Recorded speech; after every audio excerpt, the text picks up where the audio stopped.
Now, the greatest radio shows of all time. Suspense. The Shadow Node. Washington calling David Harding, counter-spy. Classic radio theater. The Great Gildersleeve. Fibber McGee and Molly. Dragnet. Gunsmoke. The Lone Ranger.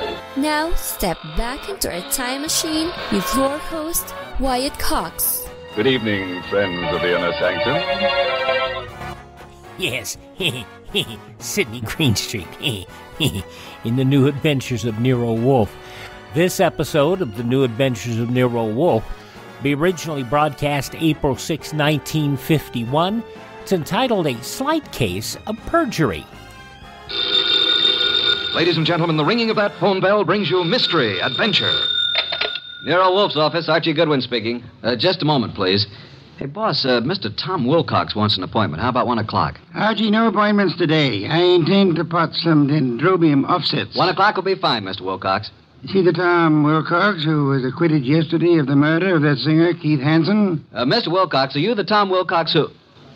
Oh, you are. I see. What does he want with me? Mr. Wilcox, why do you seek Mr. Wolfe's services? I see. Well, our fee is $1,000 with a retainer of $500, okay? Oh, yes, Mr. Wolfe will see you. What's that? Hey, what was that? Hey, Mr. Wilcox. Archie, stop shouting, hey. He whispered someone was at the window. Then I heard a shot and he dropped the phone. Boss, I'm afraid we've just lost a client.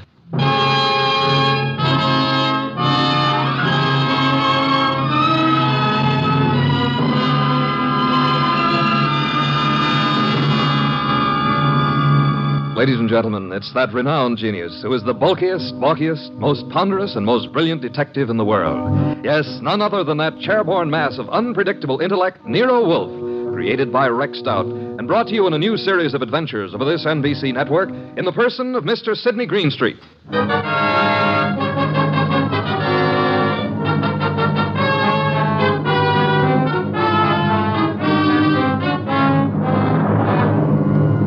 This episode is one Nero-Wolfe refers to as a slight case of perjury. It all started with a phone call from Tom Wilcox and the ensuing shot, which I was sure had brought our newfound income to an early end. Anyway, there was the shot and... Hello? Mr. Wilcox? Hello? Well, boss, I've certainly waited long enough for him to come back to the phone. We may have just lost a nice bankroll. Nonsense, Archie. Other clients will rescue us. Now for a cold bottle of beer, Archie. We're almost out of beer. I better get over there and see what happened to Mr. Wilcox. The beer first. Nero-Wolfe's office, Archie Goodwin speaking. Oh, Wilcox, you all right? Well, was that a shot? It was, huh? I'm glad it missed. Tell him to come right over here. Yeah, you dug the slug out of the wall. Well, come right over. Boss, the police never found the gun that killed Keith Hanson. No gun was found. Wilcox said he thinks he was shot at with a .32. He dug the bullet out of the wall. The murderer of Hanson must now be after Wilcox. If Wilcox is telling the truth. He was acquitted. The society gal, Mrs. Patricia Park, established his alibi, said she was with Wilcox at the time the murder was supposed to have occurred. I read the papers, Archie. Where's last night's paper? Wow, boss, look at her picture. Ooh, she's a honey. Archie, will you get me some beer? Well, if you move your arm 6 1/4 inches, you can't possibly miss it. Mr. Wolfe, this is Tom Wilcox, our new client. How do you do? Archie, the red leather chair for Mr. Wilcox. Mr. Wolfe, I'd like your aid in finding the murderer of Keith Hanson. Indeed.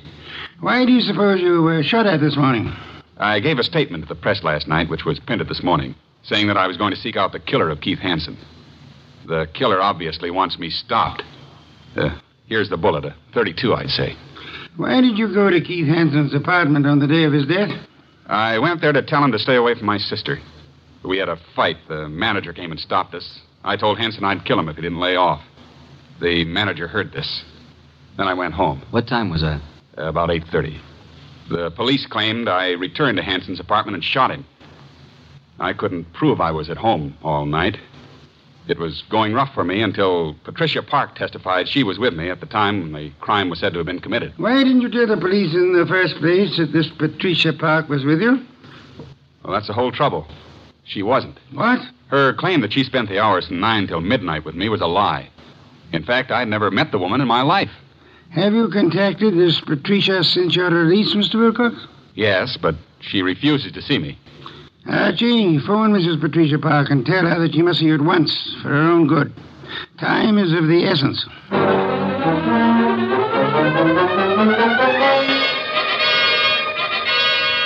And what else can you tell me, Mrs. Park? Mr. Goodwin, I haven't anything more to say than I've already said. All I want is a simple answer as to why you lied about being with Tom Wilcox. Well, Tom Wilcox is a very fine man, but he isn't telling you the truth. Did you commit the murder and succeed in establishing your own alibi by swearing you and Tom Wilcox were together 10 miles from the scene of the crime? I did not. You own a gun? Don has one around. Who's Don? Don's my husband. Oh, is he here? I doubt it. He's never here. Spends most of his time at the bookies, throwing away every cent he can get his hands on. I've had to cut his allowance to practically nothing. Doesn't he work? No. He studied medicine, but gave it up. He was an illustrator for years, but gave that up when his eyes were burned in a plane crash. Mm-hmm. Where's the gun? It's in the desk. It used to be in here. What caliber? I don't know. Where were you at 10 o'clock this morning? Why, I think I was with the cook. Someone fired a shot at Tom Wilcox this morning through the window. No. Oh, no. Archie, please don't continue with this investigation, please. How well did you know Keith Hanson? Not very well, but enough to realize he was no good. Mr. Goodwin, if you'll drop this case, I'll give you $1,000 cash. Not interested. But I am interested in learning why you lied, why Tom was shot at this morning, and why you should try to bribe me. You must stop for your own sake. How will it benefit me to step out of it? The killer tried to stop Tom Wilcox. You might be next, and he may not miss this time. Go on. Why have you been protecting Wilcox? I believe Tom Wilcox was innocent, and I didn't want him to be sentenced to die, so I lied at the trial. He told us today he'd never seen you before. That's true, but he looked so innocent, so clean and good and decent. That's not very believable. If you don't think Wilcox killed Hanson, who do you think did it? Please believe me, Archie. I don't know. I tell you. Hi, sis. Hey, what's the matter? Are we intruding? Oh, hello, Marge. Brad, come in. This is Mr. Goodwin, my sister and brother-in-law, Marge and Brad Keene. How do you do? Hello. What gives, and who's Mr. Goodwin? A private detective, Marge. I've just explained to Mr. Goodwin that I wasn't with Tom Wilcox at the time of Keith Hanson's murder. Pat, why did you tell him that? Mr. Goodwin, I hope you will not use this knowledge against Pat. Did you all know Keith Hanson? Yes, and my husband and Keith went to school together. Keith, Don, and I were on the same polo team. Where were you at the time of the Hanson murder, Mr. King? He and Don were attending a horse show at Madison Square Garden. Marge and I didn't want to go. We stayed here. Where were you at 10 this morning, Mr. King? Why, I had an appointment with my dentist, Dr. Flagg, Rockefeller Center. And you, Mrs. King? I was shopping. Ilsa's salon, a sale on dresses. Why all this questioning? Marge, someone tried to kill Tom Wilcox this morning. What? May I use the phone, Mrs. Park? Yes, of course. First door to your left. Suppose you try to find the gun. Marge, that gun is missing from the desk. I haven't seen it. Do you know the caliber, Mr. King? 32, I think. It must be in the house. For your sake, I hope you find it. From April 6, 1951, The New Adventures of Nero-Wolfe on Classic Radio Theater with Wyatt Cox. Are you suffering with arthritis or osteoporosis? Do you have diabetes? Did you know that these are just 2 of the hundreds of diseases that have seen improvement with Dr. Wallach's incredible longevity products? You can't get them at a health food store. The only way to get them is to call us at 800-214-0065. That's 800-214-0065. Do you have heart disease, fibromyalgia, or high blood pressure? Do you have a terrible time losing weight? Dr. Wallach can help. He was a veterinarian and cured diseases in animals. He felt that he could do the same for humans, so he became a physician. Over 50 years of research and helping people like you goes into every bottle of Dr. Wallach's amazing discoveries. Do you want to feel better? Learn how to treat the cause of your problem rather than covering up the symptoms with drugs. Call 800-214-0065. That's 800-214-0065. All right, so I don't quite have the Sydney Greenstreet laugh down. The New Adventures of Nero-Wolfe continues now from April 6, 1951 on Classic Radio Theater with Wyatt Cox.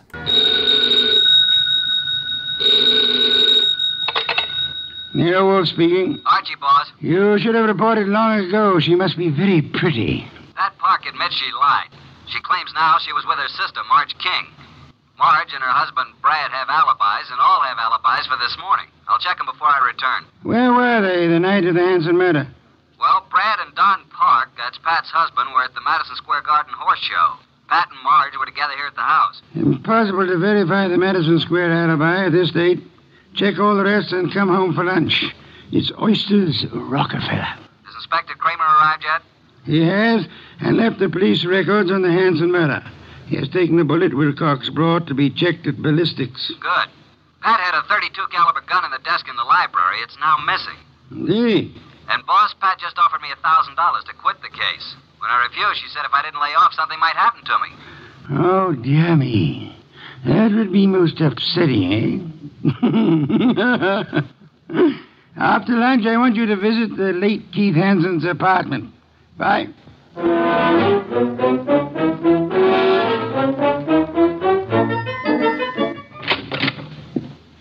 Before you join the others, Mr. Goodwin, I want to talk to you. All right. Close the door, Marge. Pat didn't mean anything when she offered you money, Archie. And she wasn't threatening you, honest. I'm convinced. Why the pressure? Well, why don't you sit down? Here, by me. Okay. What's on your mind, huh? Archie, I can add another 1,000 to what Pat offered. Wouldn't that be enough, Archie? I can give it to you right now. Brad will write a check. Does Brad want me to stop, too?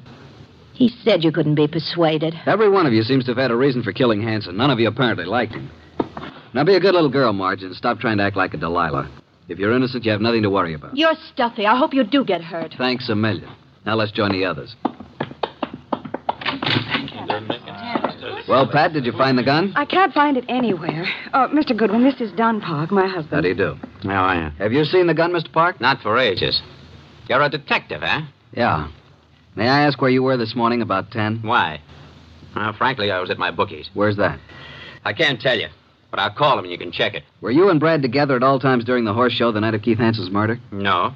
Brad wandered away a couple of times, and I saw some people I knew. You know how it is. We'd meet at intervals. Archie, you're wasting your time. None of us is guilty. I made a fool of myself, that's all. Tom Wilcox was such a decent man that I hated to see him have to pay for taking Keith Hanson's rotten life. If a man's guilty, why should you butt in? You never use your head. Pat is one person who thinks of others before herself. Marge, forget it. Now you've got private detectives snooping around. What are you after, Goodwin? Who are you working for? Why don't you let my wife alone? The case is closed, isn't it? Maybe. Don, this just makes it more interesting to Mr. Goodwin. As a matter of fact, I think you all know more than you're telling. I still think Tom Wilcox killed him. And there's only one reason why Pat should protect him. Don, that's enough. Nice, happy family, suffering all the torments of a guilty conscience. Is that it? What are you trying to do, Mr. Goodwin? Get your nose poked? Not exactly. If not, you'd better leave. Okay, Mr. King, I'll run along. Mr. Wolfe will be anxiously waiting to hear about this. So long.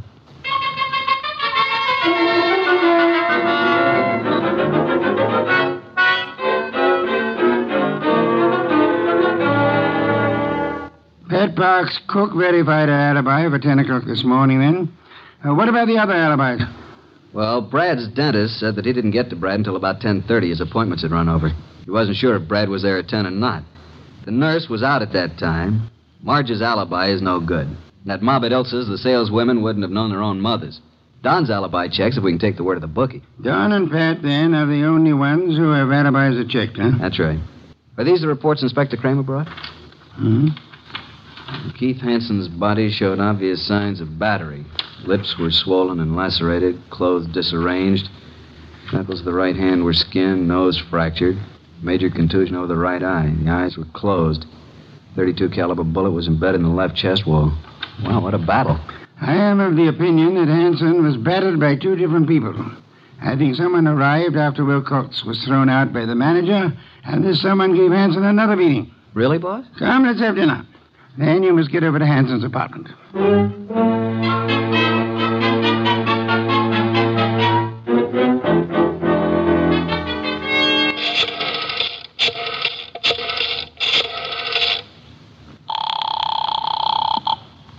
Boss? Yes, Archie? What have you found at Hanson's place? Well, the desk yielded one thing of interest. Keith's address book. And Marge's name is in there. Apparently he'd known her before she was married, when she was Marge Van Cott. I see. Her married name, King, was added in a different colored ink. Pat's phone number's there, and of course Don's and Brad's office numbers. There are a few bills, but no letters, no clues. Sure? Boss, I've combed the place, and there's no... Hey, wait a minute, I'll call you back. Who's there?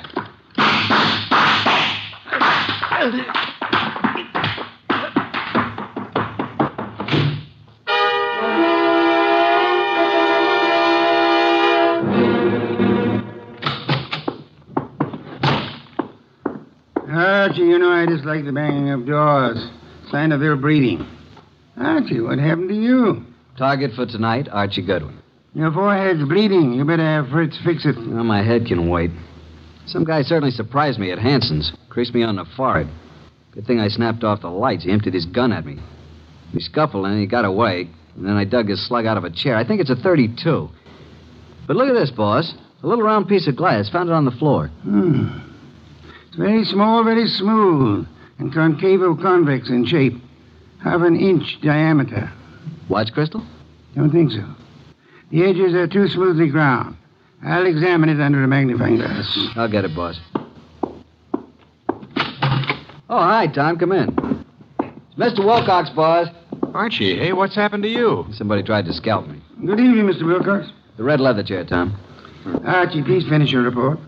Did you notice anything else of importance at Hanson's apartment? Is that where this happened? Yeah. Well, there were dozens of gals' photos scattered around. Photos, eh? But no letters, Archie? Not a one. There must be some letters, Archie. Love letters. Wherever we have girls' photos and telephone numbers, I assure you they're bound to be love letters. That is what we must find. But then we'd have a motive. Yeah, but where do I look, huh? Go to Hanson's dressing room at the Club Diablo. I have just phoned the place.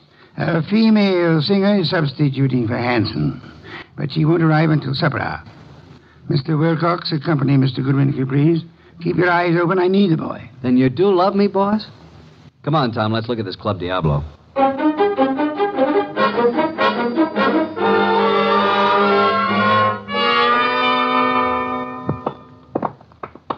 Well, I fixed it up with the stage doorman. Here, this is Hanson's dressing room. What a layout. This dressing room's fancier than most of the Met stars get. Hanson fixed it up himself. A bar, refrigerator, hot plate, television set. He could live here. Some of this stuff could be the new girl singers. I don't think so. Well, let's get to work, Tom. Take the drawers in his dressing table first. What are we looking for, Archie? Mr. Wolfe says the motive. He means letters. There's nothing here. Nothing in the desk. New singer must have cleaned it out for her things. Nothing in the books. Don't pass up that refrigerator. Nope, empty. Hey, there is something here. Back of the ice cube trays. Come here. Oh, well. Mr. Wolfe said there had to be letters, and so there are letters. Lots of them. Hey, here's one from Marge. And another. And look here. Really confidential letters from a dozen society gals. There's something else in the back. A bank book. What do you know? A singer like Keith didn't make this much. No, that kind of money didn't come from crooning. This guy Keith was really shaking these babes down. Archie, someone's coming. Listen. Quick, behind the door and grab him. Douse the lights. Run, Marge, run! Hold it, Tom. Well, it's you two. You dirty rat. Higgin woman. What are you and Archie doing here? The letters. Oh, Archie, you found them. Archie, please, give me those letters. Don't touch. I'll just put them safely away in my pocket. Besides, you didn't write all of these. Give them to me. At least give me my letters. I'll tell you what. You go on home and stay there, and we'll leave it up to Mr. Wolfe. Tom, take him outside. I want to use his phone. Come along, ladies. Let us oblige Mr. Goodwin. I'll meet you at the stage door, Archie. Right.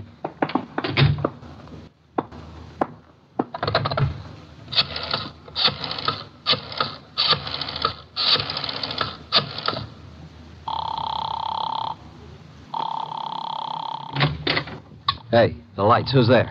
Put the phone up, Goodwin. Who are you?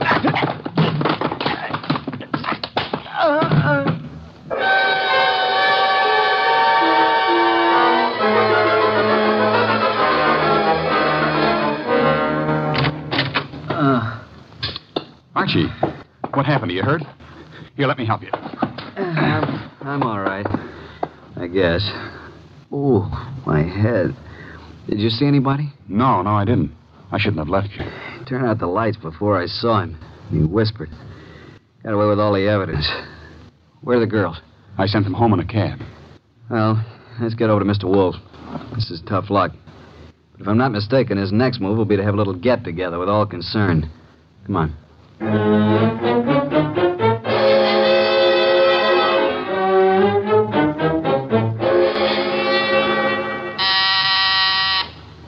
Archie, the door, our guests are arriving. Excuse me, Tom. Come in, Inspector Kramer. Goodwin. Good evening, Inspector. Well, Mr. Wolfe, got the killer?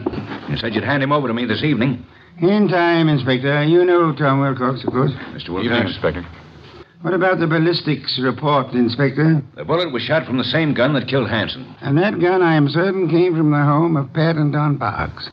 Marge and Brad King also had access to it. I have one more bullet here, Inspector, one fired at Mr. Goodwin. I'm sure it was also shot from the same gun. However, it isn't important now. Isn't important? It almost cost me my life. You can make it into a charm if you wish. Inspector Kramer, before our other guests arrive, I must tell you that Mrs. Park lied on the witness stand. She was not with Tom Wilcox at the time Keith Hanson was murdered. In fact, they were absolute strangers. What? Sit down, Inspector. 4 other guests are due to arrive any moment. Well, who are the other guests? Patricia and Don Park, Marge and Brad King. One or all is involved in the Hanson murder. Archie, do any of these people wear spectacles? Nope, none of them. You know why this person killed Hanson, Mr. Wolfe? First of all, Hanson was a blackmailer. The girl Marge was the current victim. The letters Hanson held were the threat. I'll explain later. And the conclusion of the New Adventures of Nero-Wolfe from April 6, 1951 comes up next. I'm Wyatt Cox. Thanks for listening to Classic Radio Theater with Wyatt Cox on your favorite station. Let's see, if something costs less, but people are happier with it, that sounds like something to look into, and that's MediShare. Maybe you've heard switching to MediShare to pay for healthcare can save the typical family $500 a month, and that's huge, but it's also true that people are way more satisfied after making the switch, too. The customer satisfaction rate for MediShare is double that of the typical health insurance plan. Double. MediShare works. It's been around for more than a quarter century, and members have shared more than $3 billion of each other's bills. People love having telehealth and a huge nationwide PPO network. So, yeah, you can save a ton and like it better. Imagine being happy with how you're taking care of your health care. So if you're self-employed or part of the gig economy, or you just want a plan you're happy with, you can call right now and get a price within 2 minutes. A very, very smart use of 2 minutes. Here's the number you need. 833-34-BIBLE. That's 833-34-BIBLE. 833-34-BIBLE. Are you in bad pain? You know what I mean. Your knees hurt. Your shoulder hurts. Your elbow and back are constantly killing you. And I'm sure you've tried every pain pill or cream available at the drugstore. Am I right? Well, here's something you haven't tried. Pain Magic. Pain Magic is not available at any drugstore. The only place you can get it is by calling the special toll-free number I'm about to give you. And to make things even better, call right now and find out about our buy one, get one free offer. We're so confident it'll work for you that we offer a free bottle with your purchase. No prescription required. Call now to learn how you can get Pain Magic and get rid of your pain. Remember, your results may vary. 800-492-8164. 800-492-8164. 800-492-8164. That's 800-492-8164.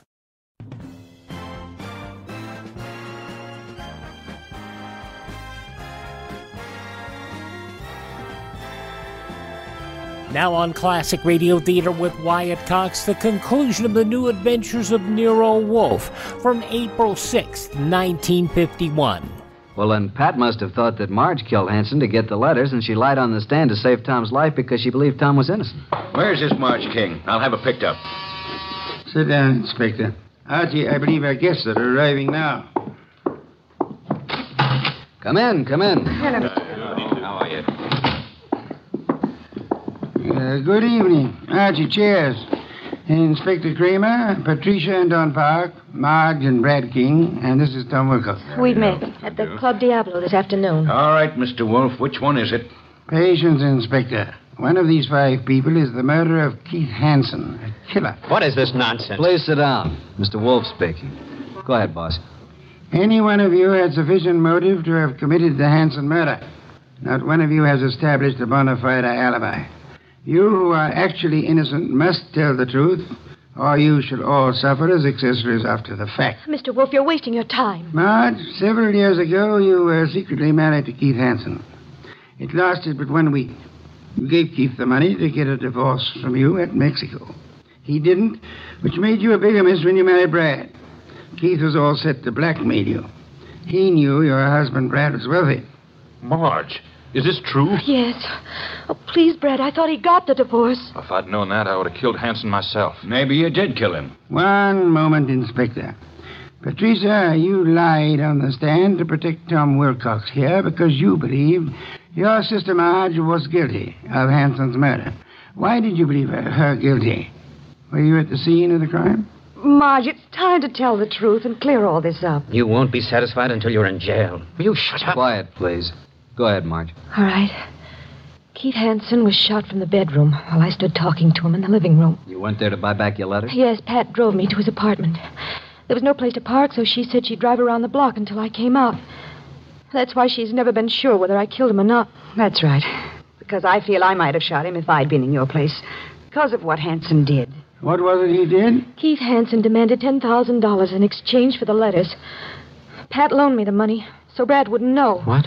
Is that true, Pat? You loaned her $10,000? I got to Keith's apartment about 9:30. He looked awful. He obviously had been in a fight. The room was mussed up and his nose was bleeding. Yes, go on. He went to the bedroom to get the letters and came back saying they were gone. I didn't believe him. Keith said he knew who had taken them and he'd have them back by morning. He grabbed the money from me and put it in his pocket. He was just about to tell me who took the letters when there was a shot from the bedroom door. Keith Hanson fell to the floor, but I didn't see anyone. I wanted to get my money from his coat pocket, Pat's money, but I couldn't touch him. His staring, wide-open eyes were horrifying. I ran and I ran. Poor baby, why didn't you tell me? I think you're lying, young lady. You took the gun from your sister's desk, and when Keith Hanson didn't produce the letters, you deliberately shot him. You didn't even offer him any money. You kept it yourself. No, I didn't. Oh, Pat, don't believe him. Inspector Kramer, she's innocent. I know who did it. Oh, no, Brad, stop. Oh, Brad, what do you say? All right, break it up. Yeah, so do I know, Brad. That's why you left the horse show. I've thought you were guilty all along. All right, Inspector. Now you know. I don't get this, boss. Inspector, ladies and gentlemen, please. First, which of you had some medical training? Medical training? Oh, Keith Hanson and I both went to medical school. Why? That is most enlightening, Mr. Park. Marge and I were nurses' aides during the war. And perhaps you can interpret this medical phraseology for me. These few lines from this little medical book. Archie, hand it to Dunbar. Will you read it, please? At top of page 75. It says the form of pernicious anemia commonly found in the human is... Now, Don, hold your hand over your right eye and read on. What? Also common to the many lower... Now, cover the left eye and read with the other. What is this? Go ahead. Well, many lower animals and this light isn't so good. Step close to me. Yes, thank you. Mr. Park, here is the contact lens for your right eye. I'm sure you've been tremendously handicapped without it all day. Inspector Don Park is your murderer. Don't move, Park. Keep away, I warn you. Drop that gun, Park.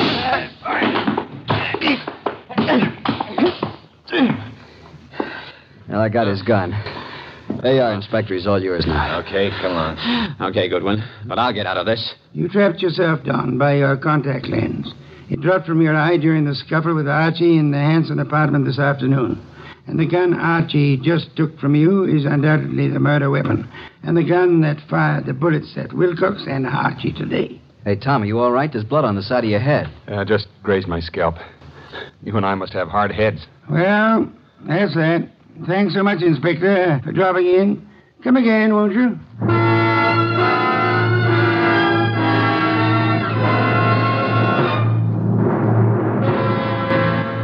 This was a rough day's work, boss. Some beer, Archie, please. Right. Hey, what was that business about the medical training? Marge said the body of Keith had staring, wide-open eyes, preventing her from touching the body. But the police found the eyelids closed. How did they get closed? Well, he must have bothered Don, too, and he closed him. His medical training. Right. A layman would never touch the eyes of the dead.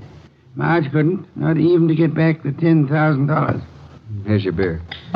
Why did Don do all this, boss? Obviously, he learned of Hanson's blackmail scheme and was trying to force him to agree to split Marge's $10,000. Don was quite startled a minute ago to learn that Pat, his own wife, put up the money. However, when they heard Marge arriving, Don stepped into the bedroom, Found Marge's letters in there and must have hidden in the closet. And then as Keith Hanson was about to speak Don's name, Don shot him and took Marge's money. And of course, he planned to carry on the blackmailing of Marge himself, thinking the money would come from Brad. Yes. And you are warming that beer with your hot little hands. Pour it, please. There you are. You've had a rough day, beaten twice and lost to interesting women. Tonight you may open your bedroom window. Good night, Archie.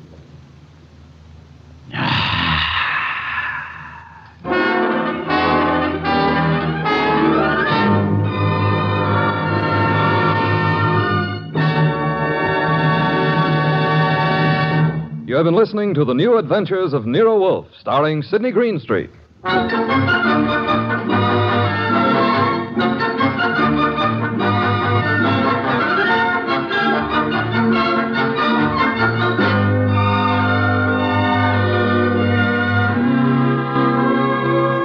Tonight's transcribed story by Gladys Williams was based on the characters created by Rex Stout. This is an Edwin Fadiman production, produced and directed by J. Donald Wilson. In the cast were Harry Bartell as Archie Goodwin, and Mary Lansing, Gene Bates, Paul Marion, Barney Phillips, Ken Peters, and Bill Johnstone. Don Stanley speaking. April 6, 1951, The New Adventures of Nero Wolfe on Classic Radio Theater with Wyatt Cox. No offense, but are you a little fat when you look in the mirror? How would you like to learn the secrets to lose 3 to 5 pounds a week easily without joining the gym or going through any crazy diets? It's called Body Sculpt by Med Diet. For the last 2 decades, we've been helping people just like you that have pounds they want to shed. We've helped millions of people lose thousands and thousands of pounds over the years. And now it's your turn. Learn the secrets of how to lose weight with one simple phone call. You'll see an amazing difference in a matter of days. Don't believe us? We'll offer you a money-back guarantee. If you're ready to start losing weight right now, call right now to learn more about your risk-free order to Body Sculpt. Call for your risk-free offer. 800-738-5332. 800-738-5332. 800-738-5332. That's 800-738-5332. Now on Classic Radio Theater with Wyatt Cox, another episode of the soap opera Claudia. This episode originally broadcast April 6th, 1948.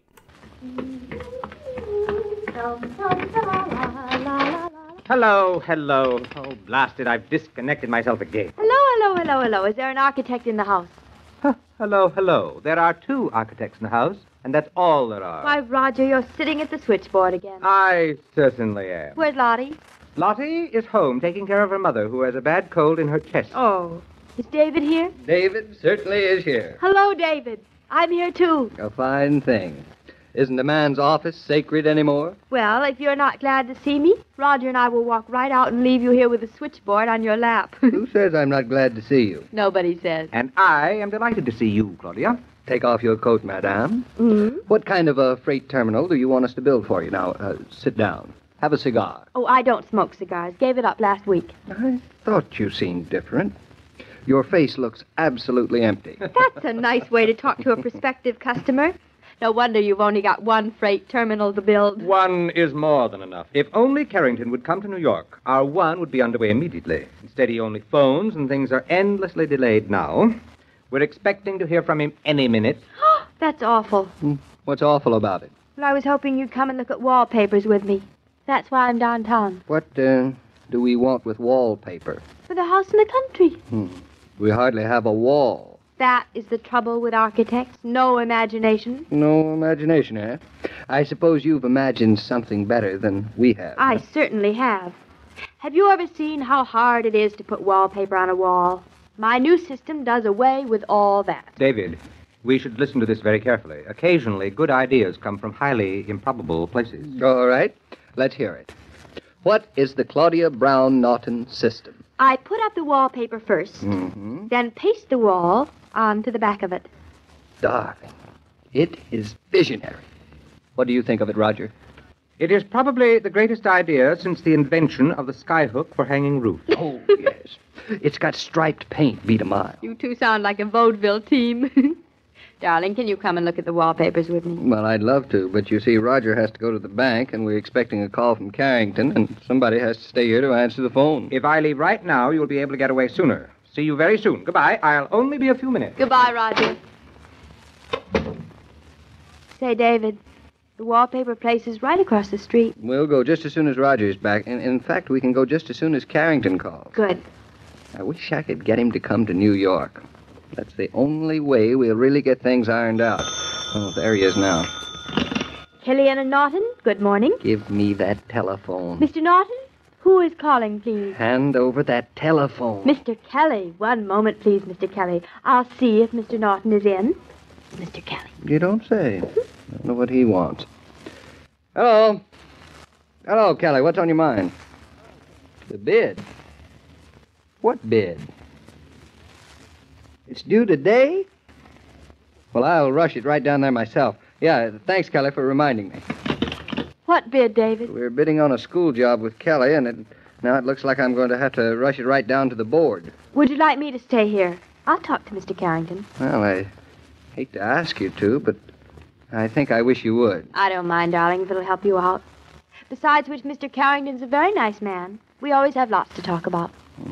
Certainly is lucky you showed up. Now, where is that bid?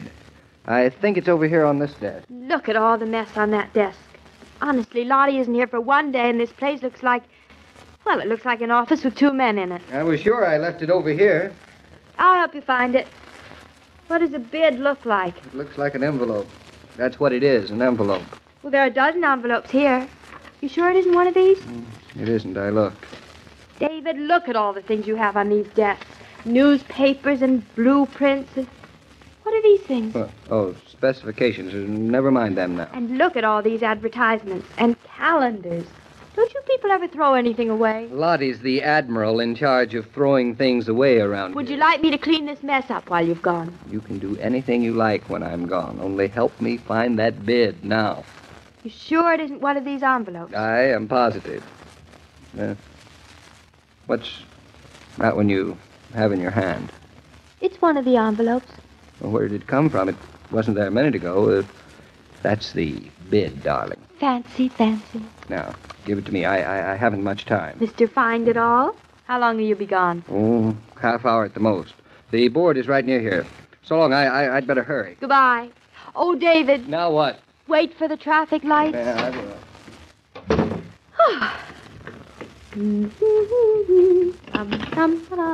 Hello? Hello? Oh, hello, Mama. How's your cold? You sure it's better? Yes, I'm in David's office. And it's lucky I came because he and Roger both had to go out. No, I won't touch anything. Only I'm going to clean up the place while they're gone. Isn't it awful the way men leave an office when there are no women around? Oh, all kinds of papers. I'm going to put them in the safe and lock them up. Yeah, I thought it was a sensible idea, too. I'll speak to you later. Goodbye, Mama. Dum dum dum dum. La la la la la la la la la la la la la la la la.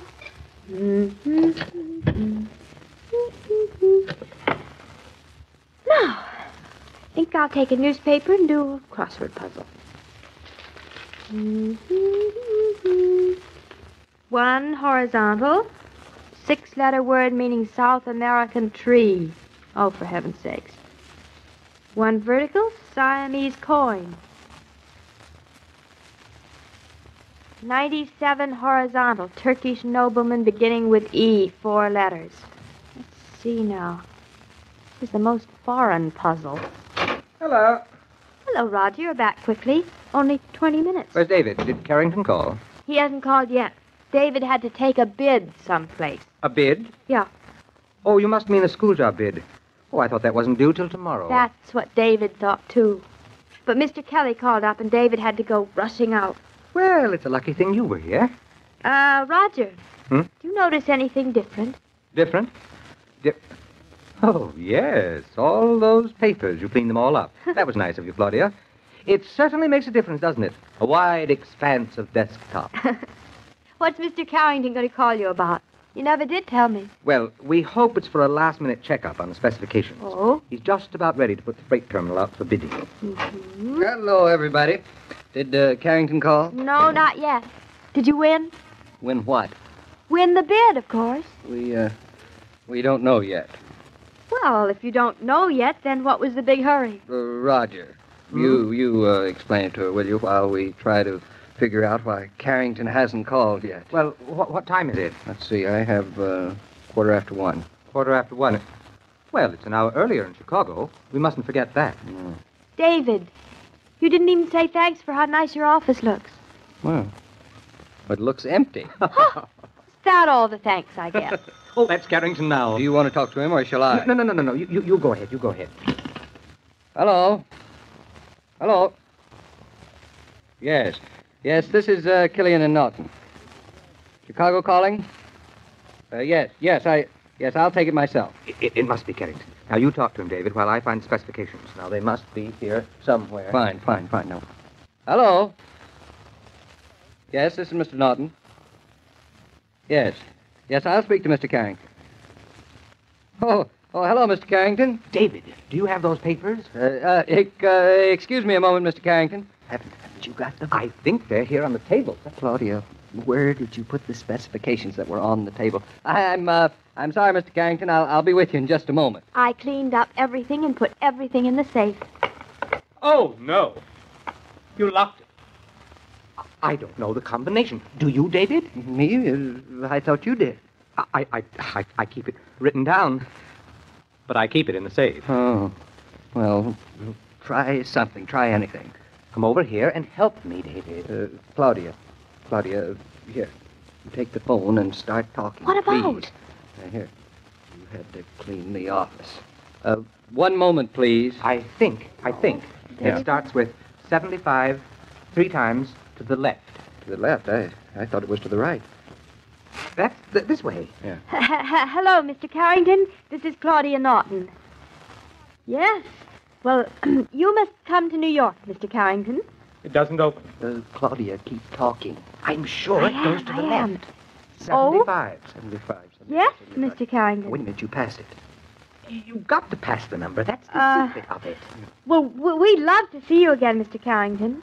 We just bought a house in Connecticut, and we're going to have a cow. Well, it's a real old salt box. Once more. Yes, Turn yes, it easy. yes, Mr. Carrington, with 78 acres and a brook. 3 times to the left and twice to the right. David, I'm running out of things to say. That never happened before. Say anything. Oh. It won't open, David. You try it. But of course I mean it, Mr. Carrington. We'd love to have you come to New York. And then maybe you'll come up to Eastbrook with us and look at the house Wait a and... minute. What am I saying? 3 times to the right. That's right. Twice to the left. That's it. 48. Is it coming? Oh, It is yes, not. Mr. Carrington. Oh, Claudia had to tidy up things. I don't see why she couldn't have put the safe away and left the papers where they were. I have been intending to throw this thing away for many years. Yes, Mr. Carrington, that's wonderful. Goodbye. Roger, I think we've got it. I heard something click. Take it easy, David. Be very careful. It's the crankiest old safe in the world. Let's see here. 47. That's it. 48. That's right. 49. There. Oh, there they are. Right on top. The specification. You talk to him, Roger. No, you go ahead, David. You talk to him. But he's gone. He's gone? Who's gone? Mr. Carrington, he hung up. Oh, no. Oh, yes. Oh, dear. You mean you ran out of things to say? I mean, he decided to come to New York next week in person. And you know the funniest thing, he seemed to have forgotten why he called while he was talking to me. That I can understand. He's coming to New York? Well, that's marvelous. That's just what we were hoping for. Naturally. Naturally. And now I am putting these specifications in this fine old safe, and then I'm locking it, and then I'm taking my 2 partners out to lunch. April 6, 1948, Claudia on Classic Radio Theater with Wyatt Cox. Thank you so much for tuning in. Please visit our webpage, classicradio.stream. You can stream our shows on demand, learn more about classic radio collecting, and contact me there. Because if you miss a day, you don't have to miss a single show. You can hear them all on our webpage, classicradio.stream. Stream. And please thank this radio station, support their advertisers, and tell all your friends the great radio shows are right here at this spot on the dial. Classic Radio Theater with Wyatt Cox on your favorite radio station.